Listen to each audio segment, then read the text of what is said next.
done tripping, I'm tripping, I've been sipping, that's how I control. Radio at its best. Relax Radio. Welcome back to the show. This is Relax Radio, Relaks, with me, Nick, keeping you guys company and entertained all the way until 6 p.m. That's right. We're talking about all things that is going on in the country and, with what is going on around the world right now. And yeah, there's a lot of these things that is being discussed.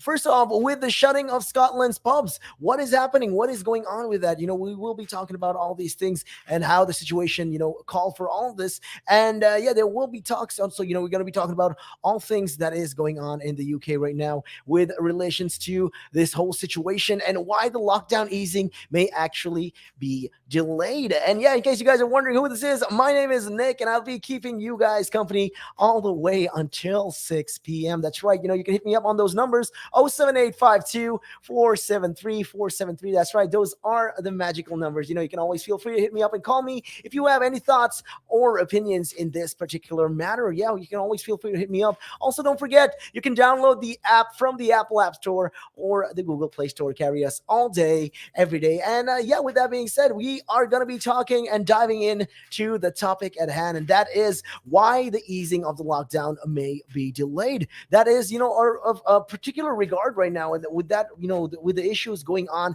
in the country, why is this whole thing getting delayed? And people want to know, people have a right to know why it's getting delayed and what is causing all of this delay. Well, Monday was actually when it was meant to be. It was the moment when the government declared the pandemic was effectively over in England. So the plan was to give a week's notice that all the restrictions would end on the 21st of June. But the prospect of that happening now, well, it is looking a little to a gloom, because right now it's looking very unlikely following the rise of this the pandemic, and which is the variant type that is the Delta variant that is spreading across the UK right now. And looking at the scenes though, the government scientists have been warning ministers, and they have been continually warning ministers and telling them, hey, listen, we can't be doing this. This is not something we can do. Make sure people stay indoors as much as possible, because we don't want this to spread. If you don't want this to spread, this is what you're supposed to do. So right now they've been suggesting, and they have been erring on the way of caution.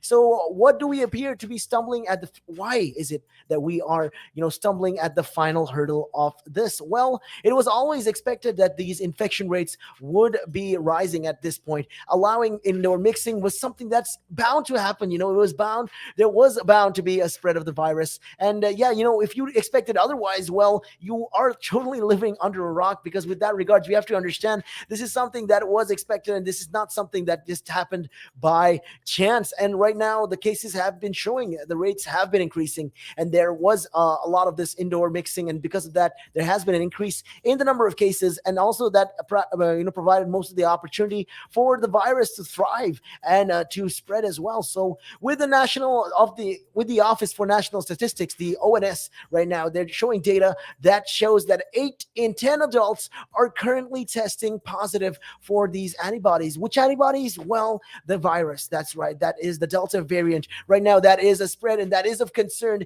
It is a big question. People have been wondering about this. They are worried, and it shows, a result of both vaccination and previous infection, and there's still plenty of susceptible people for it to infect. So right now, the number of people in the country getting the vaccine is still not enough. I mean, it's far away. Forget about that. Forget about herd immunity. We're far away from even thinning out the virus completely. So right now, we are still in that situation. We need to make sure that people get more vaccinated. And to do that, well, the best way is, for them to delay the easing of the lockdown. Because once you do that, once you delay the easing of the lockdown, what happens is we have another 4 weeks. You've bought the NHS and all of these organizations 4 weeks to make sure 100% that they get more and more people vaccinated. So with that regards though, right now, the ONS have been showing that there has been a rise in cases, but what has become clear in the past few days is this trajectory we are on is steeper than many have hoped. And because of that, more infectious, the Delta variant was thought to be 40% to 80% more transmissible than the Alpha variant first identified in Kent. So yeah, this was first seen in Kent. And yeah, with that regard, and at the current rate of the UK will hit 15,000 cases a day by 21st of June and January levels of infection by late July. And that's without the further relaxations of restrictions, due to which could provide and could drive up the cases even more. So we want to avoid all that, and we want to do as much as we can, and the better we can right now. So to do that, this is just some of the things that we have to do, and it's very clear where infection rates are heading now, and it's not, it's not where we wanted to be or thought we could be in just a few weeks ago. So that's why we're concerned, says one of the scientists on SAGE, the group which advises the ministers. They say right now we are concerned, we are afraid, and we want to know, how we should handle this. And yeah, will hospitalizations follow suit? That's the question. Will these hospitalizations actually follow suit? Well, what is less clear, however, is what this means for hospital cases.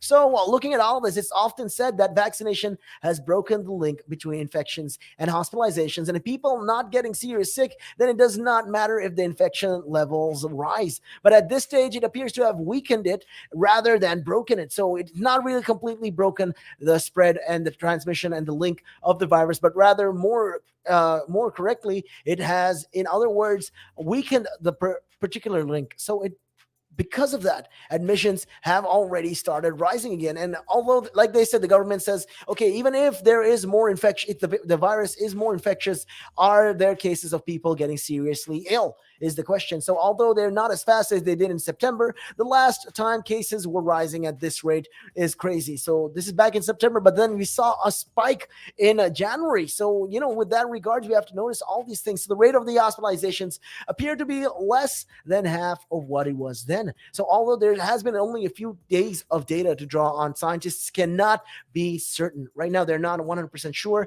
And that is one of the reasons why they're asking ministers for more time to monitor the data. So with that said, though, what if, we're in the assumption of that the link is right, and it's just 4% of these cases are being identified and up needing hospital treatments. So right now, that is, if 4%, that equates to at least 2,000 admissions a day if we do reach January levels infections rates. So that is twice what the NHS would normally see in the depths of a bad winter for respiratory diseases. And a small percentage of a very big number can still be a big number. So just because you think, okay, a small percentage of from 100 billion, 1 billion people, we'll look at the cases and we think, okay, it's just 4%. That is 400,000 people right there. That is 4%. That is definitely what 4% is. So that is still a huge number of people suffering. So in that way, though, when you look at this, the figures are still, although it doesn't look so big, it's still pretty dangerous because there's still the risk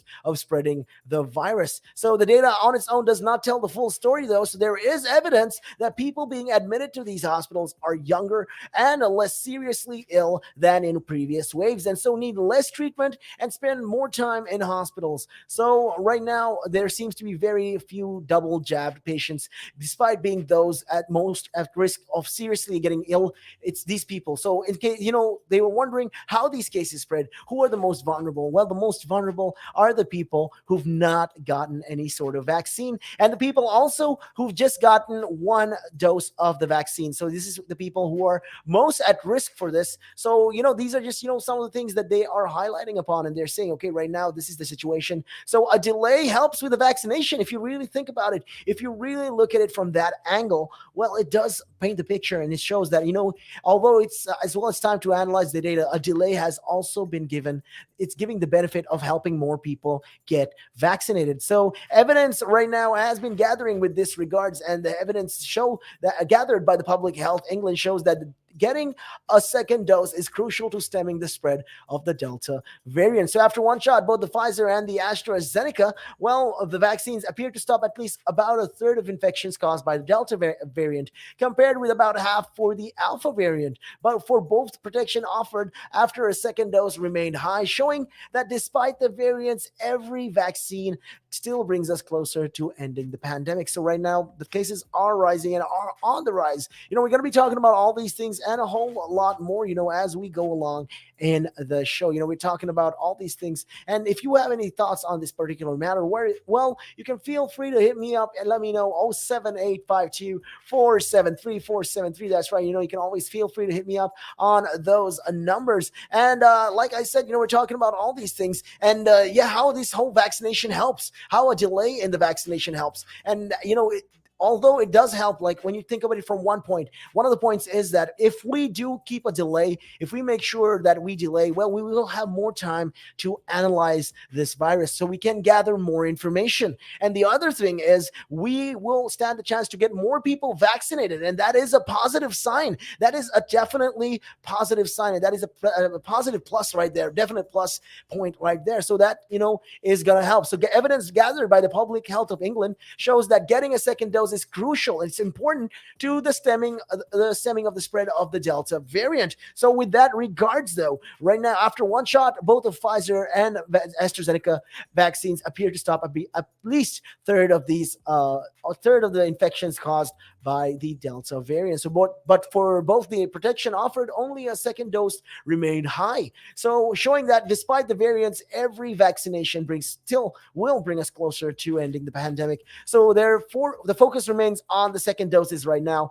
It's not the first dose anymore. First dose will protect you somewhat against the virus, but it's the second dose that can completely curb the virus away. And currently just about half of the adults are fully vaccinated, while another quarter has received one shot, with 500,000 doses a day being given on average. So those figures will be substantially higher in just a few more weeks. So there is a clear public benefit for a delay too, as well as providing them time to analyze the data, says Professor Neil Ferguson, one of the modelers analyzing the figures for the ministers. So, they're saying that this will buy them some more time to analyze this virus. And at the same time, we can hopefully fight it, with all the resources that we have. And with that being said, we are going to be taking a real quick break, and we will definitely be right back after this.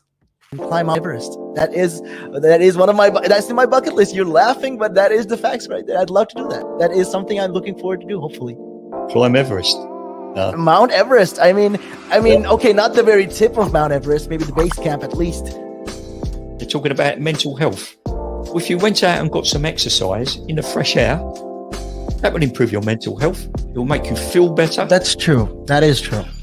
I wholeheartedly agree. But then for some people, it's how do you find the motivation to, especially when it comes to riding a bicycle, to do it again and again and again and again? It's a cycle that you have to be used to. How do you do it? What makes you wake up in the morning and decide, hey, I'm going to pick my bike up today. I'm going to cycle. What makes you want to do that? What makes me want to do that? Yeah. What do you like? What could you give listeners, like people listening in right now? What kind of tip could you give them? Well, the first tip I would give them, if you haven't tried it before, try it. It can open up new horizons. It will make you fitter. It will definitely make you fitter. Cycling is one of the best forms of aerobic exercise you can do. It sounds like, if you think about it, it sounds like great fun. Because what essentially you're trying to say is also at the same time, when if you look at it from this perspective, with regards to mental health, especially when you look at it with mental health, this is another way to fight it. I feel like you go outside, you meet more people, you interact with, socially, you'll interact with more people, and you're keeping fit, you're making connections, you're breathing in the good and exhaling the bad. I feel like that's a great thing right there. Absolutely. Yeah, you got a better way with words than I have, I'll tell you. But you're quite right. What you say there. You're quite right. I've been doing this for quite some time. Hey, you'll get the hang of it. I've been doing it for about 10 minutes now, so yeah. That I can never really understand people staying in one room the whole day when you can have the world to see. I am a traveler. I travel. I love traveling. Traveling is just one of the things I do. And on top of my bucket list was, to one time, hopefully when I get there, go to Nepal and climb Mount Everest. That is one of that's in my bucket list. You're laughing, but that is the facts right there. I'd love to do that. That is something I'm looking forward to do, hopefully. Climb Everest.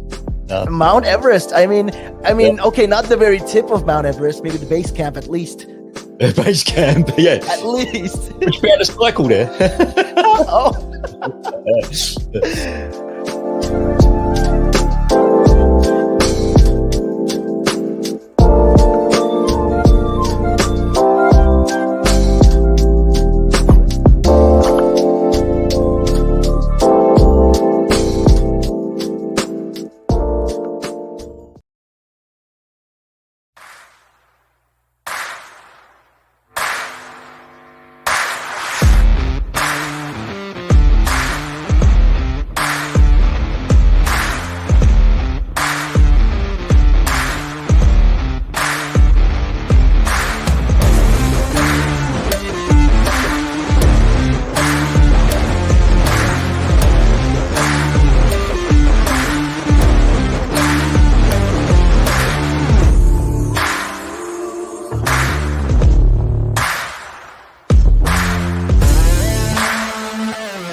Radio at its best.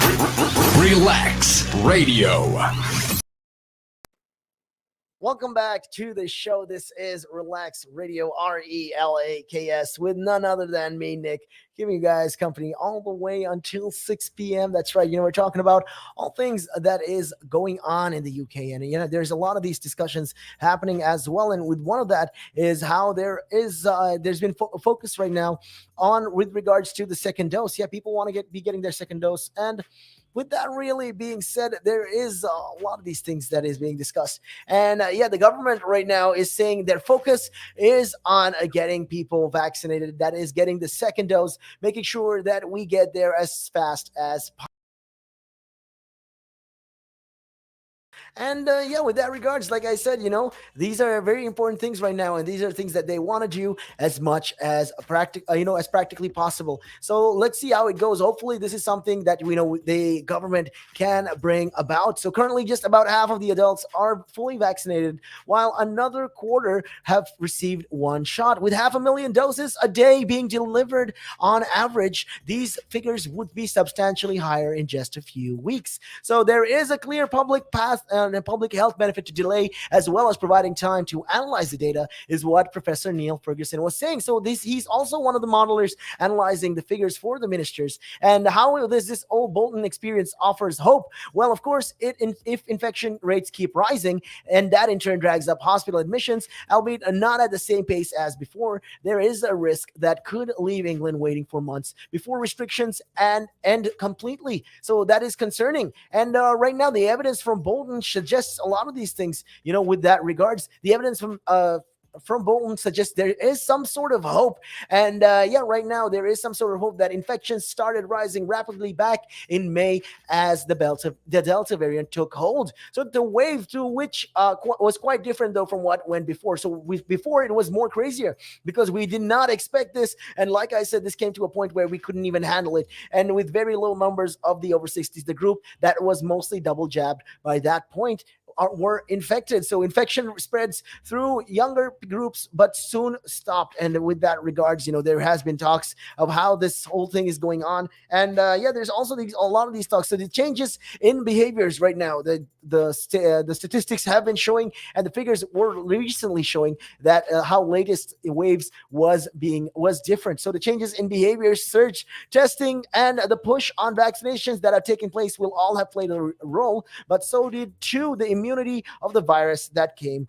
up. And with that said, though, that Dr. Adam Kurcharski also went on to talk about this thing, and he says an infectious disease expert from the London School of Hygiene and Tropical Medicine believes infection levels may not take off significantly in some areas because of their high levels of vaccination. So he went on to say, I think there will be quite the big differences in infections rates between areas, but with that regards, in communities where immunity levels are high and contacts low, we may not see infection levels rise that much. So a delay to the complete ending of restrictions does not mean it will never come.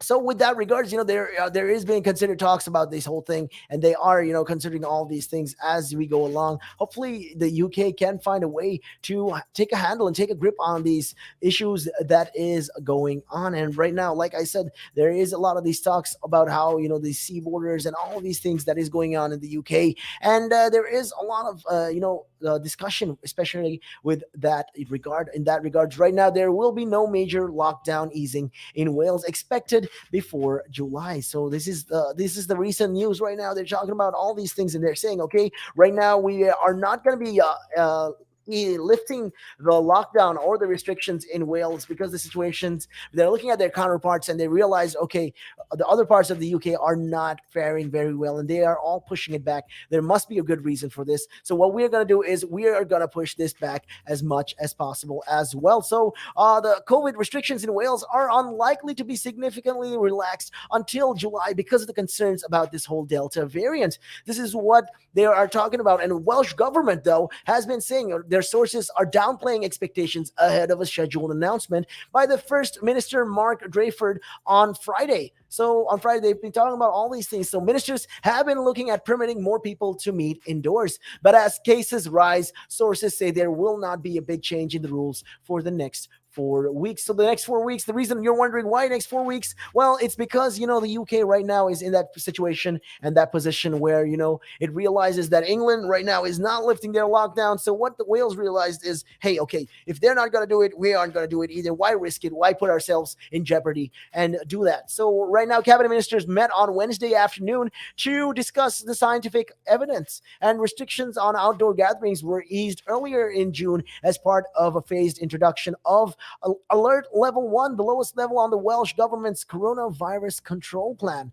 So ministers have been reviewing the situation before deciding whether other restrictions could be relaxed on the 21st of June. So potential rule changes include allowing any of 6 people to meet inside private homes, allowing more people to attend indoor events, and reopening ice skating rinks. So earlier this week, Wales Economy Minister Van Getting said original plans to scrap COVID lockdown rules in England of the 21st of June were never considered sensible by the Welsh government. And they said the UK, people in England are trying to get the lockdown out in order and get everyone back to normalcy. But we have to understand, and we have to realize right now is not the best time, and we can't be doing it because the situation dictates and demands for more. I mean, how can we even do this is the question. And these are, of rising concerns of how, they're talking about all these things, and the Welsh realized, okay, we're not going to make the mistake that that England has done. We are going to be pushing our dates a little later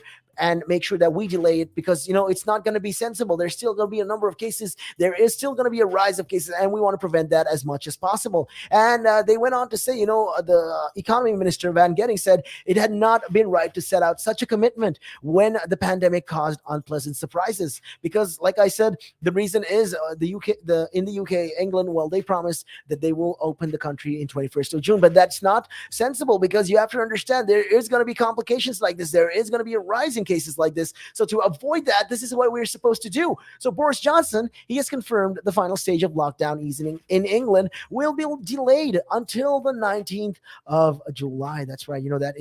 That's also going to be happening. Let's see how it goes. I'm hopeful for the best. And with that being said, we're going to be taking on a real quick break. But hey, hit me up on those numbers. 07852-473-473. Feel free to hit me up and call me. And also don't forget to follow us on our social media pages. You can always like us on Facebook, on Instagram, and check us out on YouTube as well. Subscribe, like, and follow. And with that being said, we're going to be taking a real quick break.